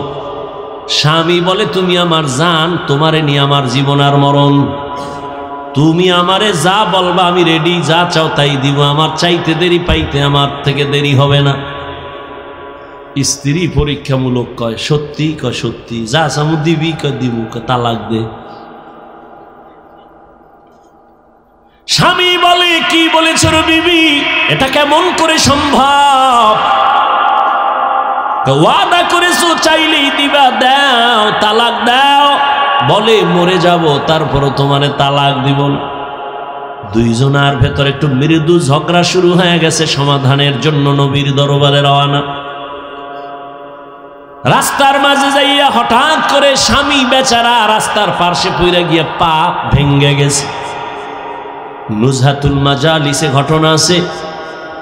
স্বামী বেচারা একটা চিৎকার দিয়ে কয়, আমারে ধর, আমি মইরা গেলাম, সহ্য করতে পারি না, পা ভাঙ্গা ব্যথা। স্ত্রী হাতটা ধইরা কয়, চল, নবীর দরবারে যাওয়ার দরকার নাই, বাড়ি চলো। বাড়ি যাইয়া স্বামীর হাত ধরে কয়, স্বামী আমারে মাফ করে দাও, আমি যে তালাক চাইছিলাম কথাটা ফিরায় নিলাম, উড্ড করে নিলাম। স্বামী ডাক দিয়া কয়, বিবি তালাক কেন চাইছো? আবার চাওয়ার পরে কেন আবার উড্ড করে নিতেছো, কারণ কি? তুমি কি নবীর হাদিস শুনো নাই?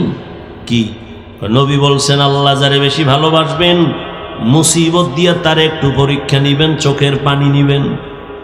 আমি তোমার ঘরে আসছি আব্বা আম্মার মায়া সারিয়া, তোমার ঘরে এত বছর ছিলাম, কোনো মুসিবত দেখি নাই, কান্নাও নাই।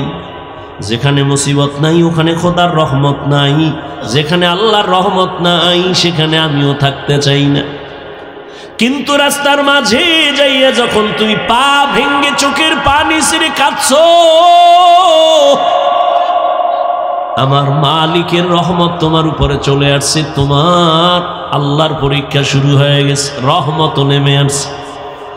আমি নিয়ত করেছি যেখানে মুসিবত আছে ওখানে রহমত আছে, আর যেখানে আল্লাহর রহমত আছে সেখানে আমিও আছি। জিন্দেগি মে বন্দগি তু কর নহি, जिंदगी में बंदगी तू कर नहीं,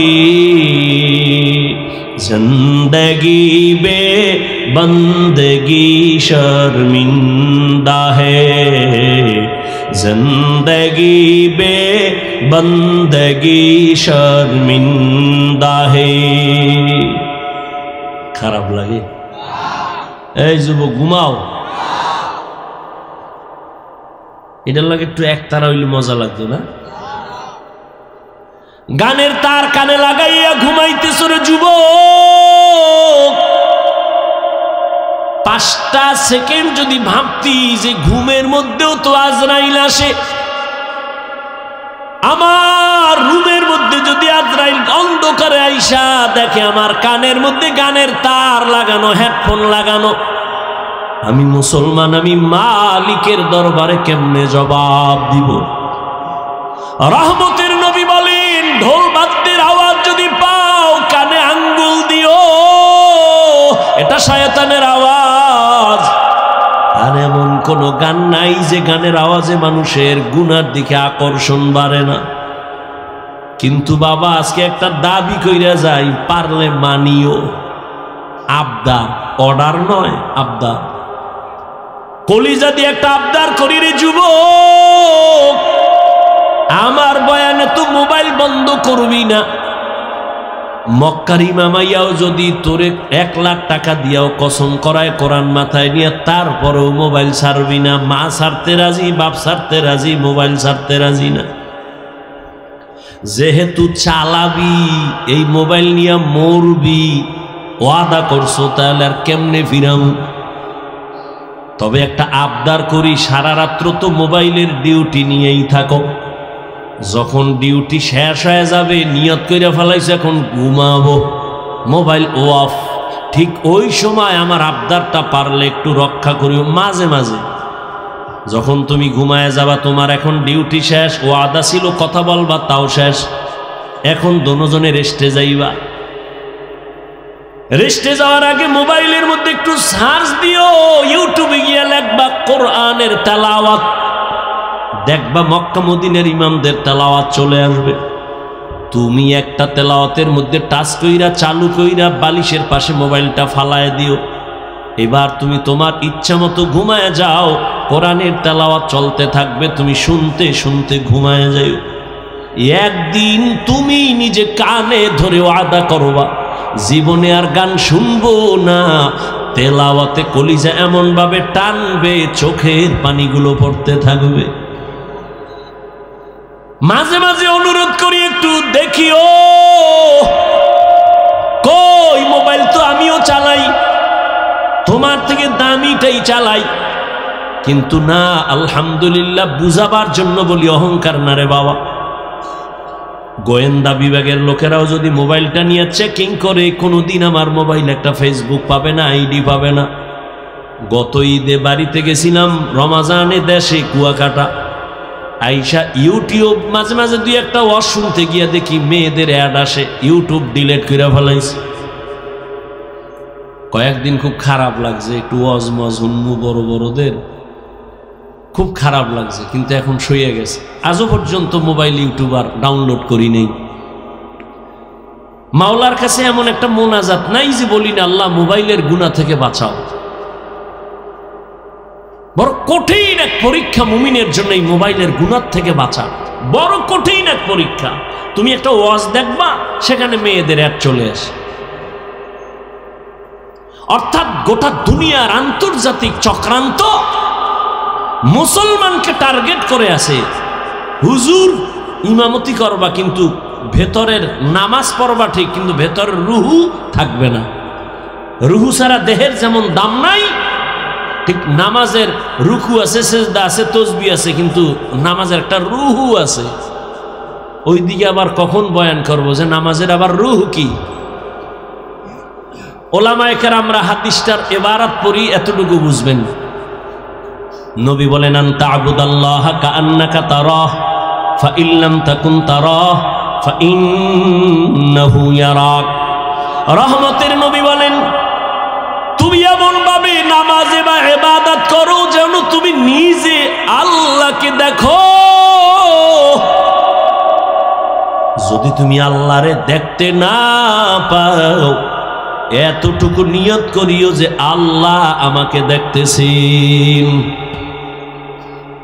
এর নাম নামাজের রূহ।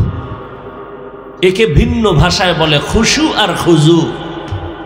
আল্লাহর ভয় নিয়ে নামাজে দাঁড়ান, নামাজই পড়ে না, এ আবার রুহু পাইবে কই? নামাজ পড়ে না তো পড়েই না, উল্টা আমগো আবার ধাক্কা দেয়, হুজুর নামাজ না পড়লে আলহামদুলিল্লাহ আমগো দিল পরিষ্কার। আর নবী কি কয়, দুনিয়াতে যারা নামাজ পড়ে না ওরা পৃথিবীর শ্রেষ্ঠ নিকৃষ্ট চোর। নবী বলেন, মুমিন আর বেঈমানের মধ্যে ব্যবধান নামাজ, বাইনাল আবদি ও বাইনাল কুফরি তরকুস সালাহ। বেঈমান কাফেরেরা নামাজ পড়ে না, মুমিনেরা নামাজ ছাড়ে না। ইহা হাম সব মুসাফির দিল না লাগা,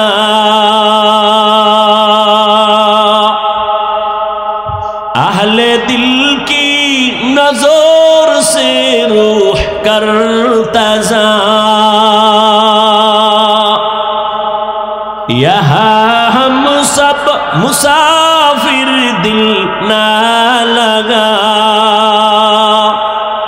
अहले दिल की नजर से रूह करता जा।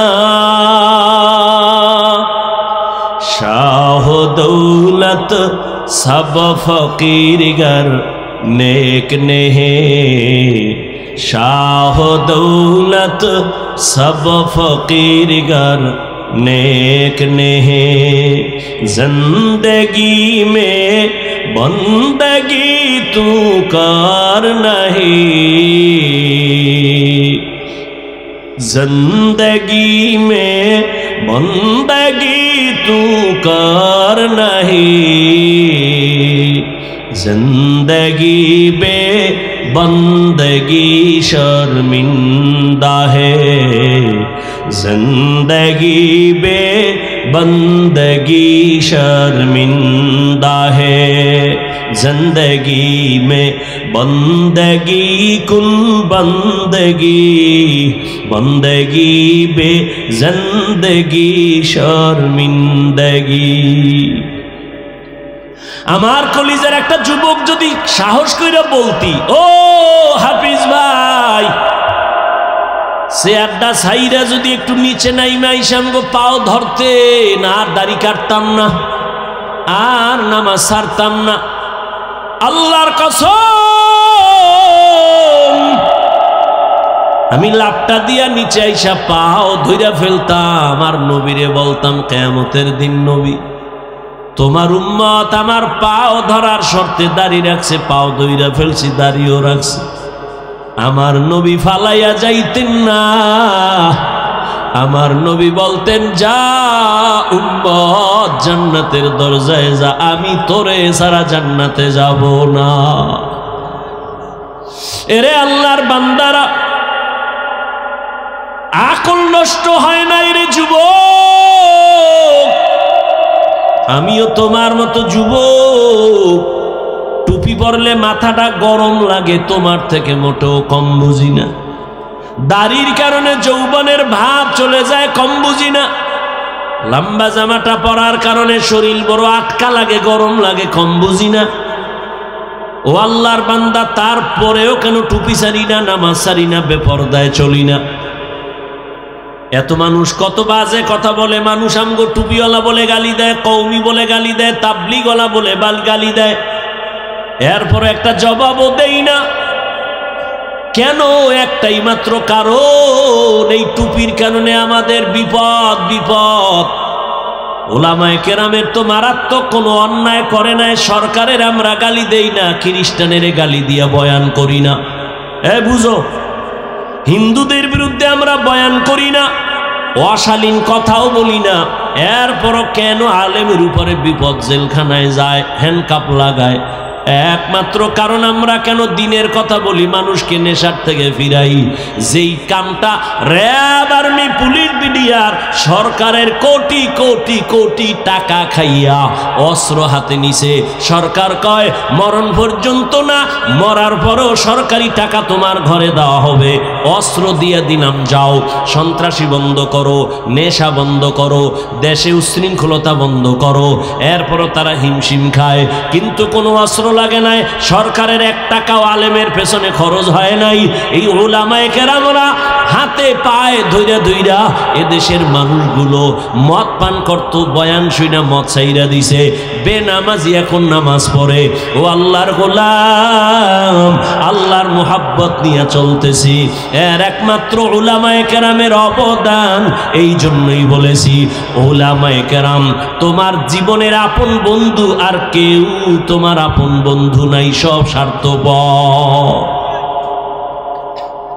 हकीकत से तू दुनिया बेखबर है, दुनिया की नुमाइश पर नजर है, नमी गुयम के अज दुनिया जुदा बश बहर कारे के बाशी बखुदा बाश, जिसते दुनिया अज खुदा गाफिल बुदन ने कमाशो निकरहो फरजिंदोजन आब दर कश्ती हालाके कश्तियाँ ताब अंदर जीरे कश्ती पुशती। একজনে কয় হাফিজ ভাই এডি বুঝি না, এডি কি কোন, এডি না কইলে ওয়াজ চলে না। এরকম বহু চালাক আছে না, কথা কন। বড় জ্ঞানী, বড় জ্ঞানী না হইলে হুজুরগো ভুল ধরে কেমনে? এগুলি বললে কি লাভ? এগুলি বন্ধ করেন। তোমার যুক্তি যদি আমি মাইনা বয়ান শুরু করি, তাহলে প্রশ্ন তো আমারও আছে, আমিও তো তোমার থেকে কম চালাক না। যদি আমার এলেম নাই, কিন্তু তোমার মতো চালাকের সাইজ করার মতো বুদ্ধি আছে, আলহামদুলিল্লাহ। তবে বেয়াদবি জীবনে করি না, করব না। আমার জীবনের পুঁজি হলো বেয়াদবি না করা। আমার আব্বা আম্মার দোয়া, আমার ওস্তাদের দোয়া, উলামায়ে কেরামের দোয়া, আল্লাহর রসুলের স্পষ্ট সহিহ হাদিস যে আদব রক্ষা করে জীবন চালাবে, আল্লাহ তার মর্যাদা সবার উপরে উঠাবেন। বিনয়ী জিন্দেগি বড় দামি এক জিন্দেগি। ও যুবক, তুমি যে আমাকে প্রশ্ন করছো ফার্সি এই কবিতাগুলো না বললে কি বয়ান চলে না? কেউ তো বুঝেই না। আমি যদি তোমাকে প্রশ্ন করি, আমি যে হাদিসের ইবারত পড়ি, কোরআনের আয়াত পড়ি, একজনেও তো আয়াত পড়তেই পারে না, তো আয়াত বাদ দিয়ে দেই, হাদিস বাদ দিয়ে দেই। যুক্তির নাম ইসলাম না। এত বড় এলেমওয়ালা ইবলিস আল্লাহর সামনে যুক্তি দিতে গিয়া জীবনটা সব শেষ করলো। অথচ ইবলিস ছিল আল্লাহর কাছে বড় প্রিয় ব্যক্তি। জমিনে এমন কোনো ইঞ্চি জায়গা নাই যেখানে ইবলিসের সেজদা পড়ে নাই। ফেরেশতাদের উস্তাদ সেই ইবলিসের আল্লাহ তার ইবাদতে খুশি হইয়া উপাধি দিছে ইবলিস মুত্তাকি, ইবলিস ওলি, ইবলিস আরেফ, ইবলিস বুজুর্গ। কিন্তু আল্লাহর সামনে এলেমের হেডম দেখাইতে গিয়া এক যুক্তিতে ইবলিস জীবনের তরে ধ্বংস হয়ে গেল। এই জন্য যুক্তি দিতে দিতে দিতে দিতে অনেক মানুষ জাহান্নামের দিকে চলে যায়। আর যারা নিজেরে ছোট মনে কইরা চলে, আল্লাহ আমার এলেম নাই, কিছুই নাই, মাওলা আমি তোমার দরবারের একটা কুত্তার থেকেও খারাপ। কারণ একটা কুত্তা মালিকের লাত্তি খাইয়াও মালিকের গোলামি করে। আর আল্লাহ তোমার দেওয়া পানি, তোমার দেওয়া সূর্যের আলো, চাঁদের আলো সব আমি ভোগ কইরাও আমি তোমার হুকুম মানি না। আমার মতো খারাপ কেউ নাই, মনে হয় যেন একটা কুকুরের থেকেও আমি বড় খারাপ। ও পর্দার আড়ালের আম্মা জানেরা, এতক্ষণ আমি আপনাদের সন্তানদেরকে যে কথাগুলো বুঝাইলাম, এগুলো বাস্তবায়নের জন্য আপনার দোয়া, আপনার অবদান ছাড়া হবে না। কারণ এই জমিনে আপনারা হলেন গাছ, আর আপনাদের ফসল হলো সন্তান। ভালো ফল হলে তো ভালো গাছ দরকার। আম্মা জান, আপনার আদর্শের কারণেই তো সন্তান আদর্শবান হবে। গাছ ভালো হলেই তো ফল ভালো হবে। এই জমিনের মধ্যে সময় দিলে একটা কিস্সা শোনাবো, শুনবেন? ভালো করে শুনো যুবক, হেদায়েতের মালিক আমার আল্লাহ। এক ছোট ভাই বিয়া কইরা বড় ভাই বিয়া করে নাই। ঘটনাটা অনেক জায়গায় বলি, আজও আমি 5 মিনিটে বলার চেষ্টা করি। ছোট ভাই বিয়া করলো, সন্তান হলো, বড় ভাই করে না। একদিন কয়, ভাইয়া তুমি বিয়া করো না কেন? কয় মাইয়া ভাই না, ফেদা সিং মাইয়ার অভাব। কলেজের গোড়ায় দাঁড়াইলে শত শত মেয়ে, ডানা কাটা ভরি। কেন তুমি মেয়ে পাও না? কয় না, জাতের মেয়ে পাই না। ছোট ভাই ভাবলো, মনে হয় যেন একটা সুন্দরী রূপসী একটা সম্ভ্রান্ত পরিবারের মেয়ে চাই। খুঁজা খুঁজা বাইর করছে, কইরা কয়, ভাইয়া ভালো পরিবারের একটা মেয়ে পাইছি। কি? কয় কলেজে পড়ে, ভালো একটা মেয়ে পাইছি, ইংলিশ মিডিয়ামে পড়ে, বাবা অনেক টাকাওয়ালা। বড় ভাইকে আমি এই মাইয়া চাই না। তো কি চাও এটা কও। এবার ভাই ডাক দিয়া কয়, ও ছোট ভাই শুনো, আমি একটা জীবনে মেয়ে চাই, আমার জীবন সঙ্গিনী হবে যে আমার হাত ধইরা আমাকে জান্নাতে নিয়ে যাবে। কোথায় নিবে? কি যুবক, বিয়া করছো? কোরআন শপথ করছো না? কয় হুজুর আমার সাথে তো শপথ করছে মাইয়া, জীবনে আর না। আমি বললাম, ওই মাইয়ার সিরিয়াল কত জানো নি? কয় না। আমি কই তোর সিরিয়াল যত, মাইয়ার সিরিয়ালও তত। তোর সিরিয়াল কত? কয় 3। 2 মাইয়ার পরে এই মাইয়া। আমি বললাম, আল্লাহর কোরআন সাক্ষী, তোর মাইয়ার সিরিয়ালও 3। 2 ভোলার ইজ্জত নষ্ট কইরা তোরে ধরছে, তোরে ইজ্জত হারায়া রাস্তার ফকির বানাবে। কোরআনের আয়াত, আল খবিসাতু লিল খবিসিনা, খবিসের সাথে খবিস। ও যুবক, জীবনে লেখাপড়া করে ডাক্তার হইও, দোয়া করে যায়, আমার দোয়া কবুল হবে না, হবে না, হবে না। তবে এই মাঠে বহু আল্লাহর বান্দা আছে যাদের দোয়া কবুল হবে বলে অন্তর সাক্ষী দেয়। দোয়া করি সবাই আমিন বলিও। আল্লাহ যুবক বাবারে, স্কুলে পড়ো, ডাক্তার হও আলহামদুলিল্লাহ, ইঞ্জিনিয়ার হও আলহামদুলিল্লাহ, প্রফেসর হও আলহামদুলিল্লাহ। তবে আমার ছোট্ট একটা দাবি, বেয়াদব হইও না। তোমার ব্যবহারে যেন কোনোদিন মা বাবা কষ্ট না পায়, তোমার আচরণে কোনোদিন শিক্ষক যেন কষ্ট না পায়, তোমার আচরণে কোনোদিন উলামায়ে কেরাম যেন কষ্ট না পায়। বলবা কেন? জীবনে সফলতার চেয়ারে বসার জন্য দোয়া লাগবে তিনটা। মা বাবার দোয়া লাগবে, শিক্ষকের দোয়া লাগবে, উলামায়ে কেরাম মুরব্বীদের দোয়া লাগবে। এরে আমি হাফিজুর রহমানের আমার আব্বা আম্মা কলিজা বইরা দোয়া দিয়া চেয়ারে বসাইছেন, কিন্তু বয়ান করা আমার আব্বা শিখান নাই, আম্মা শিখান নাই। আমার ওস্তাদ শিক্ষকেরা হাতে ধরে ধরে ধরে ধরে আমাকে বয়ান শিখাইছেন। অতএব ওস্তাদ আমার বড় দামি এক দোয়ার সম্পদ। মা বাবার বরদোয়া নিবা না, যদি তো বরদোয়া লাইগেই যায় মরার আগে পঙ্গু হয়ে যাবি লেখা রাখ। যদি শিক্ষকের বরদোয়া কলিজায় তোর লাইগা যায় মরার আগে জীবনটা নষ্ট হয়ে যাবে, বিদ্যার জগৎ থেকে হারিয়ে যাবি, বিদ্যা আর থাকবে না। উলামায়ে কেরামের বরদোয়া যদি কপালে লাগে চাকার তলে মাথা ঢুকে যাবে, টের পাবি না। অতএব ডাক্তার হও, অনেক বড় ডাক্তার, এই সিফাগল্লির ডাক্তার না। চরিত্র ঠিক রাখো, দেখবা শুধু বাংলাদেশ না বিশ্বে তোমাকে ডেকে ডেকে নিয়ে যাবে, হায়ার করে নিবে ডাক্তার, ঢাকার ডাক্তার, বাংলাদেশের ডাক্তার। আল্লাহ সম্মান দিতে কয় সেকেন্ড লাগে, কিন্তু তোমার পুঁজি লাগবে দুইটা। সম্মানের ডাক্তার হতে হলে প্রথম পুঁজি সুস্থতা, দ্বিতীয় পুঁজি সুন্দর চরিত্র। আর এই সুস্থতা আর চরিত্র দোনোটাকে জবাই করার একমাত্র হাতিয়ারের নাম মোবাইল। সুস্থ কিন্তু চরিত্র খারাপ, জুতার বাড়ি কোনো জায়গায়। ডাক্তার হইল তাসলিমার মতো জুতা খাইয়ে পালাবি, ওই ডাক্তার হয়ে লাভ কি? তাসলিমা সুস্থ, এরপরে জুতা খাইছে কেন? MBBS ডাক্তার, এরপরে জুতা কেন? চরিত্র খারাপ। আর তোমার চরিত্র ভালো কিন্তু অসুস্থ, ডিউটি একদিন করে 2 দিন নাই করে, বাদ দে। তাহলে সুস্থতাও লাগবে 100, চরিত্রও লাগবে 100, আর দোনোটা জবাই করে মোবাইল। আমি কি বানায় বলতেছি?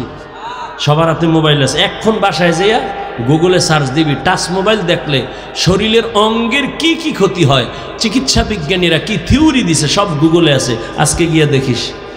আমি হুজুর গুডিতে শুনবি না, কপাল পোড়া। হুজুর গুফরে বিশ্বাস কম, জীবন বড় ওয়াজ করছি নবীর সুন্নতের, হাত ধুইয়া খানা খা, এখন ধোয় না।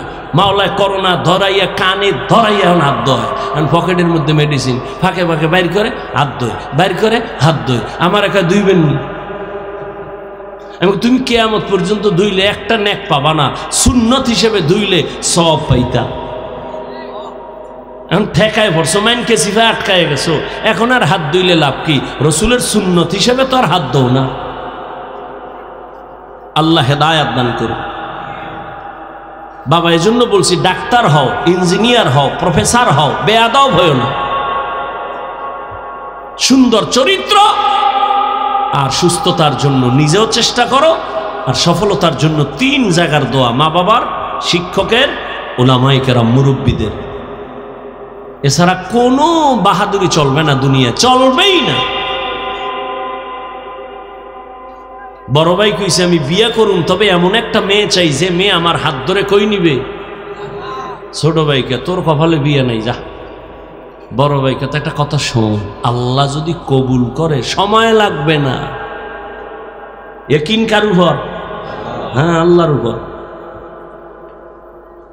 মুনাজাত ধরে কান্না করে, হে আল্লাহ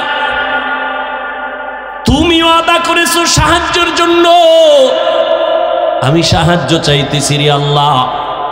এমন একটা বিবি আমার জন্য মেয়ে মিলায় দাও। আমি টাকা চাই না, বাড়ি চাই না, তবে এমন একটা আদর্শবান চরিত্রবান মেয়ে চাই যে আমাকে হাতে ধরে জান্নাতের পথে আগায় নিবে। দোয়া চলতেছে, খবর পাইছে পাশের এলাকায় একজন বুজুর্গ আল্লাহওয়ালা আসছে মসজিদে, মানুষ দোয়ার জন্য যায়, ও গেছে ফজরের নামাজ গিয়ে আদায় করেছে। মোনাজাত দিয়ে দিব? আরে ভাই মোনাজাত তো দিব, তো একটু ধৈর্য ধরো না। আগে আগে বাসায় যাবা, খোদায় না নিলে কেমনে যাবা? একজনে আগে রওনা হয়েছে বাসায় যাবে, আর একজনে বইয়া মোনাজাত দিয়ে এরপরে আস্তে আস্তে রওনা হয়েছে। হে যাই দেহে হে আগের 1 ঘন্টা আগের বেড়া রাস্তায় খাড়ায় রইস, কিও কয় চাক্কা সাইরোটা শেষ, হসপিটালও নাই রাইতে কইব। এখানে 1.5 ঘন্টা বইয়া শেষ পর্যন্ত হাঁটতে হাঁটতে হাঁটতে হাঁটতে বাসায় গেছে ফজরের সময়। আর এই যে আগে শেষে মোনাজাত দিয়ে গেছে, হে গাড়ি নিয়ে খুব দ্রুত বাসায় গেছে। মাওলায় না নিলে কেমনে যাবা? জীবনে তো কম ঘুমাও নাই, জীবনে তো রাত্র সজাগ থাকছো গুনাহ কইরা, একটা রাত্র কি নেক কইরা থাকছো? আল্লাহ জিগাইলে বলবা হ্যাঁ থাকছি, তোমার জন্যই এই সময় দিছি, নাইলে এখানে কেউ জোর কইরা ঢুকায় নাই। আল্লাহ তোমার মোহাব্বত এখানে ঢুকছি এবং মোনাজাত দিয়ে গেছি, একটু চোখের পানিও ছাড়ছি। ও আল্লাহ, তুমি এই উসিলায় কি মাফ করবা না? আমি তো মাফ করার জন্য বাহানাই তালাশ করি, একটা সুযোগ খুঁজতেছি, একটা লাইন খুঁজতেছি, লাইন আছে কিনা দেখি। লাইন যখন পাইয়েই গেছি, কোনো লাইন নাই। নাম কি? নাম হইল আব্দুর রহমান। এটাও একটা লাইন, সহিহ হাদিস। আল্লাহ কয় যা তোর এই নামের উসিলায় জান্নাত দিয়ে দিলাম। তা তোমার নামও তো লাইন মতো নাই। নাম রাখছে হাসি, খুশি, নদী, বৃষ্টি, সবুজ, গম্বুজ, নাম। সারা দুনিয়ার বেঈমানের বাড়ি একজন আব্দুর রহমান আছে, রহিমা নামের কোনো মেয়ে আছে। তোমার আমার কপাল এত খারাপ কেন যে ইসলামে নামের অভাব? বেঈমানের নামগুলো মুসলমানের ঘরে কেন? একজনে নাম রাখছে বিপদ, ডাক দিছে এই বিপদ। আর একজনে চাই কয় ভাই আমার মহা বিপদ।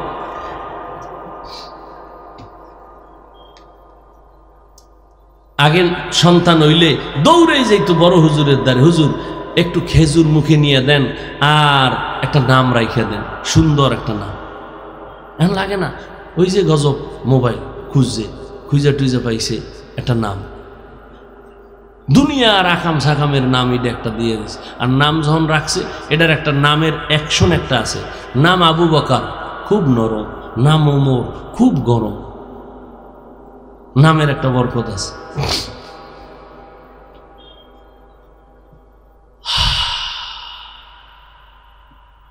হুজুরের দ্বারে গেছে দোয়ার জন্য, ফজরের নামাজ পড়া সব চলে গেছে। হুজুর আমার বাড়ি অমুক এলাকায়, একটু দোয়া করেন। বাবা বিয়া করছো? কয় না। কেন? বয়স কতই? এখনো করো নাই কেন? কয় মাইয়া ভাই না। কি মাইয়া চাও? কয় হুজুর আমি আল্লাহর কাছে দোয়া করি, এমন একটা মেয়ে চাই যে মেয়ে আমাকে বিবি হইয়া সহযোগিতা করে জান্নাতের পথে আগায় দিবে। হুজুর কয় দোয়া করি। কথা চলতেছে, হঠাৎ এমন একটা ঘটনা। কার ঘটনা? নামটা শেষে বলবো, গুগলে গিয়া সার্চ দিয়া নাম বাইর করবি। ও দুনিয়ার সন্তান, আর তুই কেমন সন্তান হইলি একটু নিজেরে যাচাই করবি। ঘটনার শেষে নামটা বলতেছি। হঠাৎ মসজিদের বারান্দার বাহির থেকে একটা কচি কণ্ঠে মেয়ের সালামের আওয়াজ। একটা মেয়ে ডাক দিয়া সালাম দিছেন, আসসালামু আলাইকুম হযরত, আমি এই এলাকার মেয়ে, গরিবের সন্তান, দোয়ার জন্য আসছি। হুজুর ডাক দিয়া কয় রে মা, তোমার আব্বা কি করে? কয় নাই। বলে তোমার বয়স কত? এত। কয় বিয়ার বয়স তো পারায় যাচ্ছে, কেন বিয়া করো না রে মা? মেয়েটা কান্না করে বলে হুজুর আমি গরিব, আমি কোথায় একটা ভালো জামাই পাবো? আমার চরিত্র আমি এখনো নষ্ট করি নাই, তবে আমি মোনাজাতে আল্লাহর কাছে বারবার দোয়া করি, আল্লাহ এমন একটা ছেলে আমার স্বামী বানাইয়া দাও যে আমার হাত ধইরা আমাকে জান্নাতের পথে আগায়া দিবে। মাওলায় মিলাইছেনি। হুজুর মাঝখানে থাইকা কয় যুবক বিবাহ করবানি? কয় আল্লাহ যদি কবুল করে। হুজুর এবার প্রস্তাব দিলেন, দিয়া দুজনের বিবাহ হয়ে গেল। এক হাতে কোনোদিন তালি বাজে না, বিনা বাতাসে পানি নড়ে না। স্বামী আর স্ত্রীর মন এক না হইলে ওই বাগানে ফুল ফোটে না। দুজন এখন এক মনের। আজান হলে স্বামী কয় নামাজ, স্ত্রী কয় নামাজ। ফজরের সময় স্ত্রী যদি আগে উঠে, স্বামীর উঠায় উঠো নামাজ যেন কাজা না হয়। আবার স্বামী যদি উঠে, উঠে আবার স্ত্রীর ডাকে উঠো নামাজ আদায় করো। ও পর্দার আড়ালের আম্মা জানেরা, একটু শুনেন কেমন মা। আপনারাও তো বড় দামি মা, আপনারা তো সাহাবায়ে কেরামদের মায়ের মতো মা, নবীদের মায়ের মতো মা, খাদিজা রাদিয়াল্লাহু আনহার মতো নারী, ফাতেমা রাদিয়াল্লাহু আনহার মতো নারী, আয়েশা রাদিয়াল্লাহু আনহার মতো নারী, ইসমাইল নবীর মা হাজরা আলাইহা সালামি নারী, ঈসা নবীর মা মারিয়াম আলাইহা সালামের মতো দামি নারী। আপনারা তো বেঈমান ফেরাউনের ঘরে স্ত্রীর নাম কি? আসিয়ার মতো দামি। বলে কত বড় বেঈমান ফেরাউন, নিজেরে খোদা দাবি করেছে আল্লাহর বিরুদ্ধে গিয়া, অথচ তার ঘরে আসিয়া এত আল্লাহর আশেকা হয়ে গেল। নবীজি বলেন কিয়ামতের দিন জান্নাতে আসিয়ার সাথে আমার বিবাহ হবে। সুবহানাল্লাহ বলবেন না? এখন একটা প্রশ্ন আসতে পারে, ফেরাউনের বউ এর লাগে রসুলের বিয়ে হইব? ইমান আছে ঠিক আছে, কিন্তু এত বড় বেঈমানের বউ? না, বিয়ে হইছে ঠিক ফেরাউনের, কিন্তু এক সেকেন্ডের জন্য আসিয়ার সাথে ফেরাউনের এক সেকেন্ডের জন্য এক বিছানায় শরীরের সাথে টাচ হয় নাই। কেন? আল্লাহ রাব্বুল আলামিন আসিয়ার ইমানের বরকতে ওই ফেরাউনকে যৌবন থেকে চিরদিনের জন্য একেবারে মুক্ত করে দিছে। ওর জীবনে এক সেকেন্ডের জন্য যৌবন ছিল না ফেরাউনের, একটা সন্তানও নাই, আসিয়ার শরীরে টাচ জীবনে করে নাই। নবী বলেন আসিয়ার সাথে আমার জান্নাতি বিবাহ হবে। এরে আম্মা জান, আপনার স্বামী তো ফেরাউনের মতো খারাপ না।